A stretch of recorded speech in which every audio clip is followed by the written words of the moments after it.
హిందువులకు అత్యంత పవిత్రమైన దేవాలయాల్లో పశుపతినాథ దేవాలయం కూడా ఒకటి. ఈ దేవాలయం హిమాలయ పర్వతాల్లో ఉంది. ఇక్కడ పరమశివుడు పశుపతినాథ రూపంలో కొలువై ఉన్నాడు. జీవితం చివరి రోజుల్లోనైనా ఈ క్షేత్రాన్ని సందర్శించడం వల్ల చేసిన పాపాలన్నీ పోయి తప్పక మోక్షం లభిస్తుందని చెబుతుంటారు. మరికొంతమంది ముసలివారు జీవితం చివరి రోజుల్లో ఇక్కడే ఆశ్రయం పొందుతూ తమ ప్రాణాలను వదిలేస్తుంటారు. ఎంతో విశిష్టత కలిగిన పశుపతినాథ దేవాలయం గురించి ఈ వీడియోలో మరిన్ని వివరాలు తెలుసుకుందాం.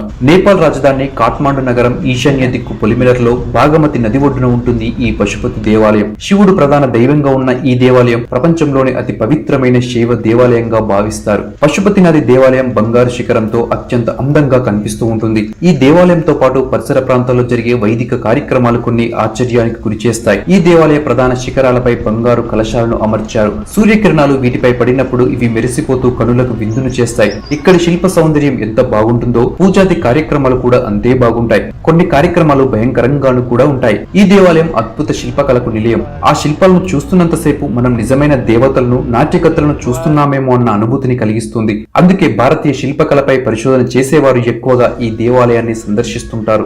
వీటన్నింటితో పాటు ఈ దేవాలయంలో ఉన్న బహత్ నంది భక్తులను ప్రధానంగా ఆకర్షిస్తుంది. ఈ దేవాలయం గర్భగుడిలోకి కేవలం హిందువులకు మాత్రమే అనుమతి. మిగిలిన దేవాలయ ప్రాంగణం మొత్తం ఎవరైనా తిరగవచ్చు. ఈ దేవాలయాన్ని సందర్శించే పర్యాటకుల్లో దాదాపు 30% మంది విదేశీయులు ఉంటారు. బాగమతి తూర్పు దిశ నుంచి చూస్తే ఈ దేవాలయం ఎంతో అందంగా కనిపిస్తుంది. పశ్చిమ తీరంలో పశుపతినాథ దేవాలయంతో పాటు పంచ దేవాలయాలు కూడా ఉన్నాయి. అంటే 5 పుణ్య దేవాలయాలన్నమాట. ఈ 5 పుణ్య దేవాలయాలు ఒకప్పుడు ధూపదీప నైవేద్యాలు జరిగేవి. అయితే ప్రస్తుతం ఈ 5 పుణ్య దేవాలయాలు ముసలి వారికి ఆశ్రయం కల్పిస్తున్నాయి. ఈ నది తీరంలో ఎక్కడ చూసినా శివలింగాలే దర్శనమిస్తాయి. దీంతో ఈ ప్రదేశంలో అనువనువున ఆ పరమశివుడు ఉన్నాడని భావిస్తుంటారు. ఇక ఈ బాగమతి నది ఎడమ వైపున అంత్యక్రియలు నిర్వహించడానికి అనేక వేదికలున్నాయి. ప్రతి వేదిక వద్ద ప్రతి 2 గంటలకు ఒకసారైనా అంత్యక్రియల కార్యక్రమం జరుగుతూ ఉంటుంది. ఇక్కడ ఉన్న ప్రతి జీవిలోనూ ఆ పరమశివుడు ఉన్నాడని భావించి మహిళలు ఇక్కడ కనబడిన ప్రతి జీవికి ఏదో ఒక ఆహారం అందజేస్తుంటారు. తద్వారా పుణ్యం వస్తుందని భావిస్తుంటారు. ఈ దేవాలయంలో సాధువులు ఎక్కువగా కనిపిస్తుంటారు. పర్యాటకులు భక్తులతో చాలా స్నేహంగా కూడా మెలుగుతూ ఉంటారు. ఫోటోలకు ఫోజులు కూడా ఇస్తారు. అయితే ఇందుకోసం కొంత మొత్తాన్ని ఛార్జ్ చేస్తుంటారు.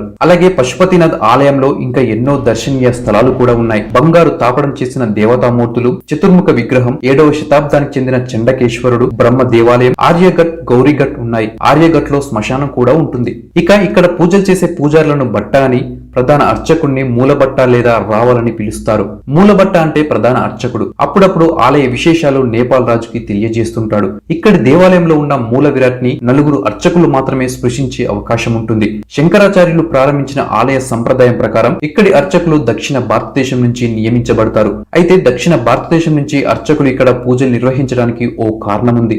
నేపాల్ రాజు మరణించినప్పుడు నేపాల్ దేశమంతా సంతాప సమయంలో ఉంటుంది. ఆ సమయంలో నేపాల్ ప్రజలకు పశుపతినాథ్ స్వామికి పూజలు చేసే అవకాశం ఉండదు.